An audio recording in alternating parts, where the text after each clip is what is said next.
Good afternoon. I'm Officer Jason Ward with the Tampa Police Department. I'm here to speak in tribute to Officer Jeffrey Kocabs. I was his Phase 4 FTO, field training officer, about a year ago when he came in from Plant City, PD. Jeff was a phenomenal officer, a real go-getter. Term I like to use with him was he was a fire breather, very active officer, very productive. He was one that would do right by the city. He'd be out there looking for bad guys.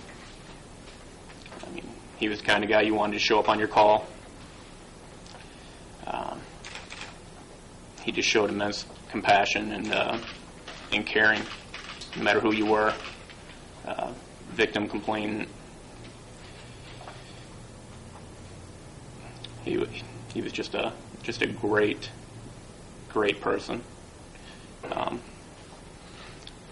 mean, he's just a true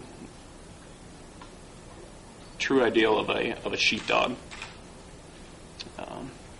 He was a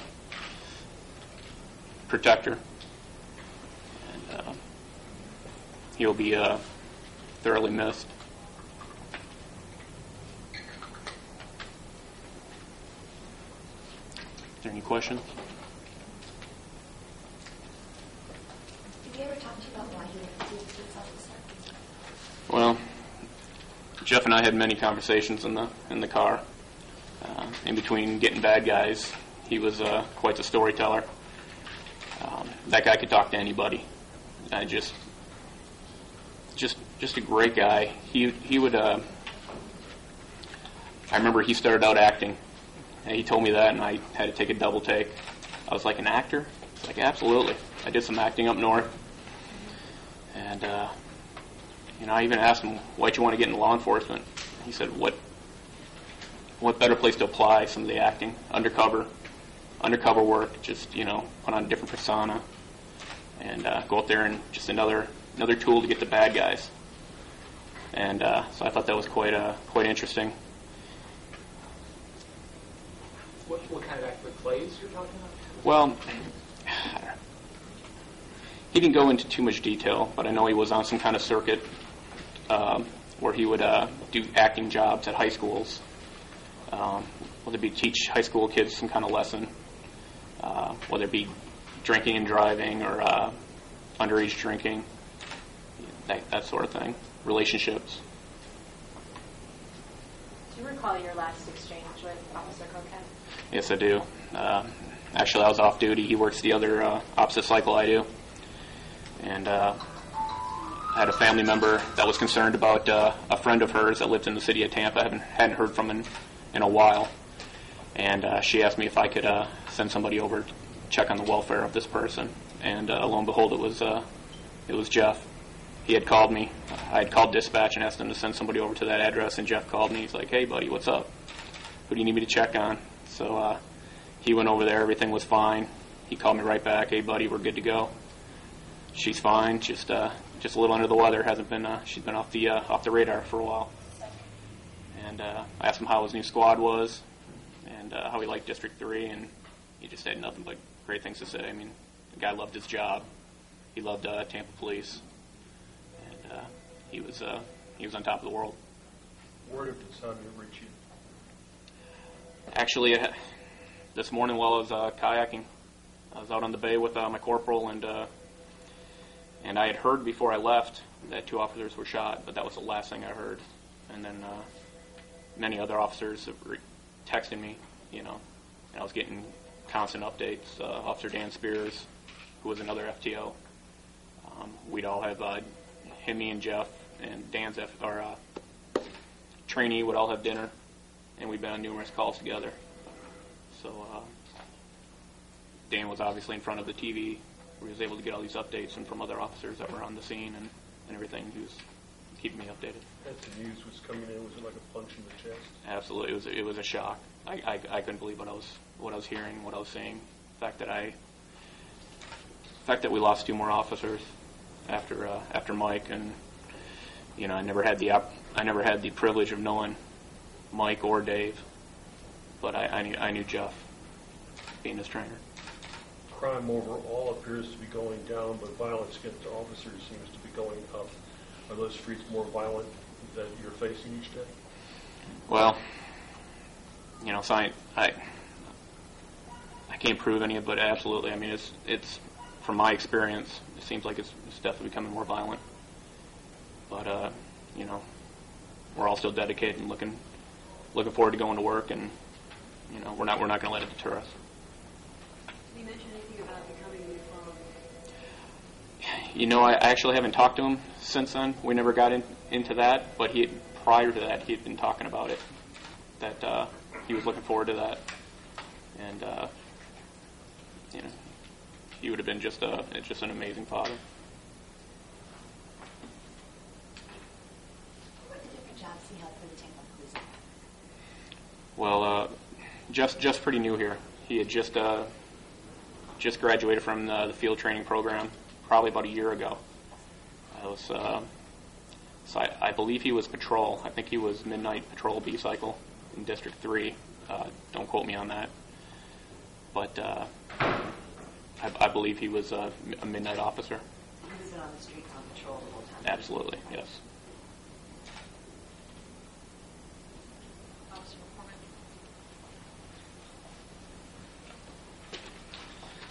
McCormick. My name's Officer McCormack with the Tampa Police Department. I guess I'm here to talk to you about actually both of them. Officer Jeff Kocabs was more than just an officer. He was a great family man. And I'm just going to give you a little bit of history about him. From the officer standpoint, he came with 5 years of experience from the Plant City Police Department. Tampa truly hires the best of the best, and he was one of the best. He was Officer of the Year for Plant City in 2007. When he came here, we went to the FDO program together, and he was accelerated. He was an exceptional officer. He was a go-to officer.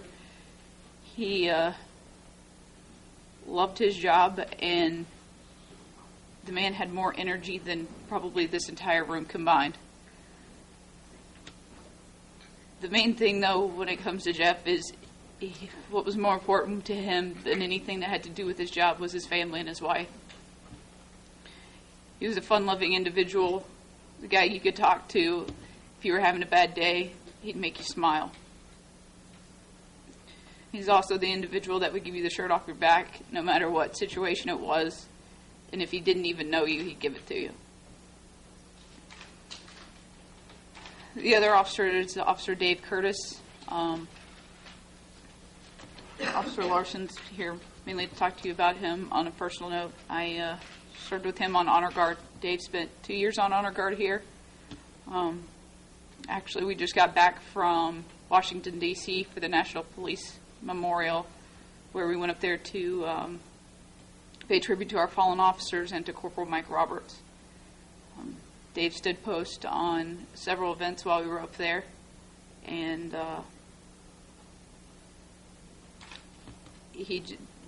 when it comes to both of them, they were spectacular individuals and two of the nicest people you will ever meet. Truly today, we lost two of Tampa's finest, not only just officers, but they're left with devastated families. Do you all have any questions?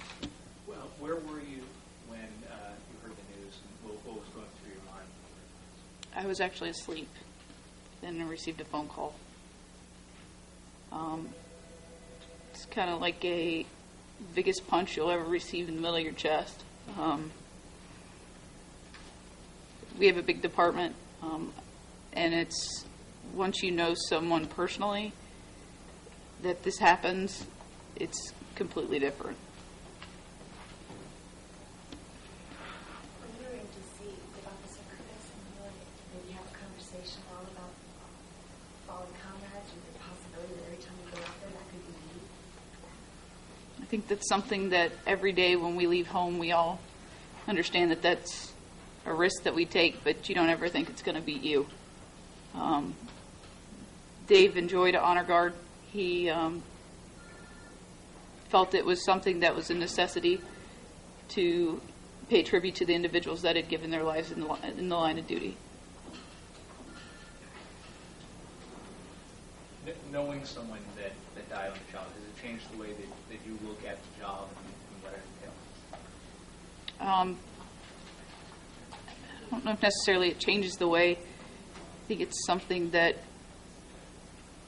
we know there's the possibility of it, but when something happens to obviously someone you know, it hits home. And I haven't had to go back to work yet on an official note since obviously this, so that'll be something I have to deal with later on. I know you all lost two today, not just one, but two. This is not something that's happened for a long time here. This is going to be really hard to cope with. Yes, ma'am. How are you going to do that? This place is like a family. Anybody that's in law enforcement can sit back and tell you that we don't, a lot of people go to normal jobs. However, at the end of the day, we all come together as a family because we know that we have to stick together to be able to make it safe out there for people to sleep at night.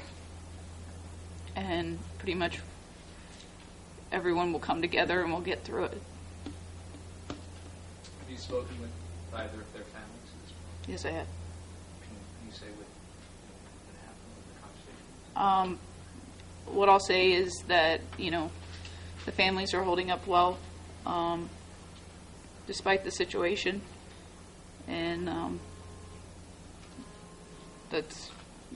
be respectful, and that'll be all that I'm going to say about that. Do you know if they've been with each other, the two families? I did not see them together. And you mentioned that Officer Kocabs talked about his family a lot. Yes, ma'am. What kind of things did he talk about? I mean, his wife, but also with their brothers and sisters, parents involved. What would you talk about? I knew Officer Kocab. I had met his wife before, and however, I didn't know as far as like his extended family. I do know that man loved his wife more than anything. Did you talk about him on the phone? Yes, ma'am. And how about Officer Curtis? Did you talk about his family a lot? Yes, ma'am. Did he tell you stories about the boys? Yes. Or what kind of stories did you like to tell? Without going into detail, he loved his wife and his 4 boys. He spent a lot of time with them, and it was definitely something that came up in conversation almost every time you talked to them.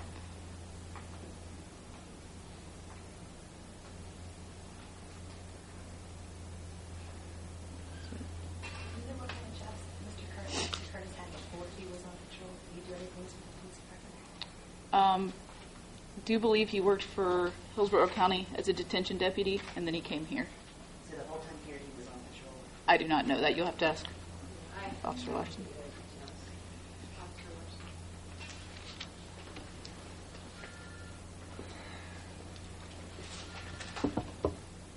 I'm Officer Larson with the Jeremy Larson. I'm here to talk today, unfortunately, about a tragic event. I'd like to talk about Dave Curtis and let you guys know a little bit about him. Dave Curtis was more than just a badge or a uniform. He was a family man. If I had to use one word to summarize Dave, it was dedicated.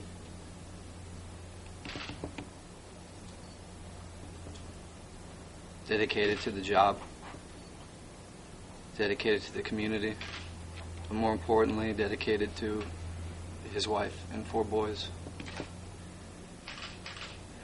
Dave loved his boys.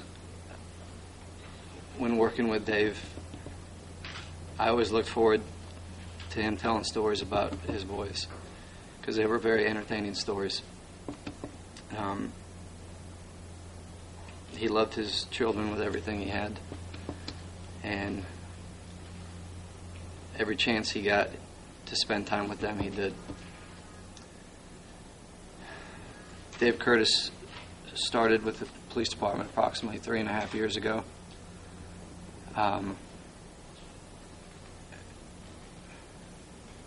After approximately a year of being on patrol, he was selected for an elite plainclothes squad, formerly called Street Anti-Crime, now called Rapid Offender Control, or ROC.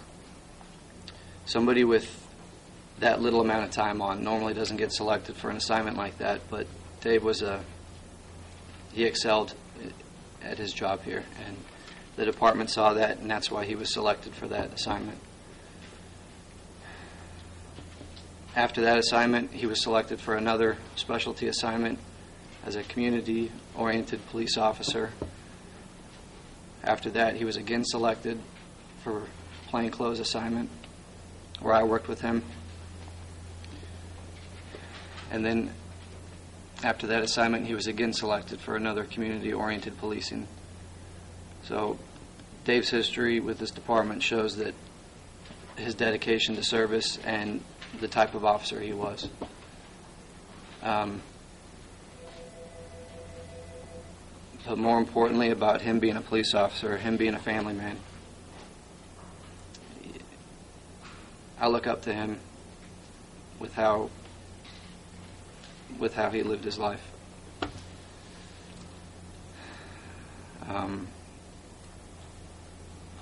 And my prayers are with the family. You know when the last time you saw him was? I saw him a few weeks ago at booking. Well, what was your exchange? What was that like? Every time I see Dave, it always brought a smile to my face because his demeanor, his attitude, his sense of humor. He's the type of guy where you'll be having a bad day and then you'll talk to Dave and he'll bring a smile to your face. So, What are some of the stories that he told you as his kid? he lives on some property up north, and his boys would go out exploring, and the stories of what his children would come back with, he'd wake up with his 9-year-old or 8-year-old or 5-year-old holding a 2-foot snake right in front of him to wake him up. Or he'll go into the freezer to get something, and there'll be a frozen tarantula that one of his boys put in there. It was always enjoyable hearing the stories about his boys because it always brought a laugh and a smile. You said you looked up to him about how he lived his life. Yes. What does that mean?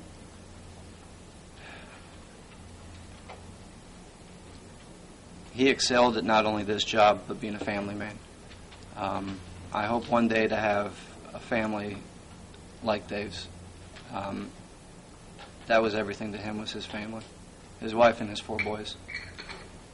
I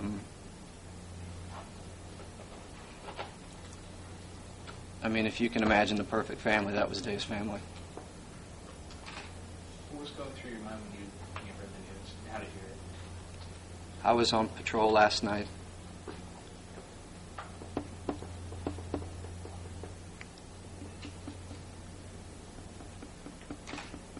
When I heard the radio traffic.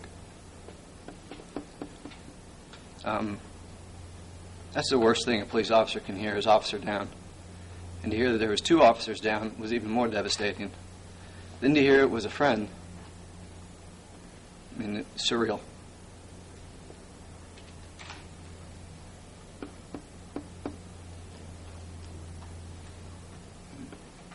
Who was able to call in? They couldn't call for themselves. Do you know who? I don't have any details on the investigation. That can probably be answered by one of the PIOs. Did you go out there? I mean, were you out there? Yes, I went out to the scene and did what I could to help. I escorted the ambulance to the hospital. And then I went back and did what I could at the crime scene. Can you describe what that scene was like out there? Horrible. Crime scene was horrible. Was Officer Curtis still conscious when you were there? He was already loaded up in the back of the ambulance. I didn't see him. Did he ever talk to you about why he wanted to be a police officer or what he liked most about the job? He never told me exactly why he became a police officer, but he was a public servant, and he had the servant's heart. So, never really crossed my mind why, because he was the right person for the job. What kind of place was We would do everything from, when he was on plain clothes, from street level surveillance, assisting with narcotics investigations, and other vice-related crimes. How can you deal with this? How can you cope with this? Day by day. Just, it's hard for me, but I can't even begin to imagine how the family's doing. You spoken with the family? No, I have not.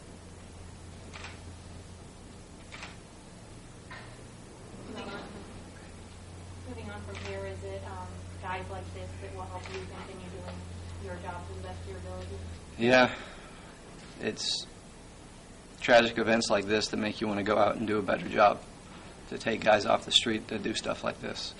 Because if somebody is so brutal and cold-blooded to do something like this to a police officer, who's to say what he's going to do to the average citizen?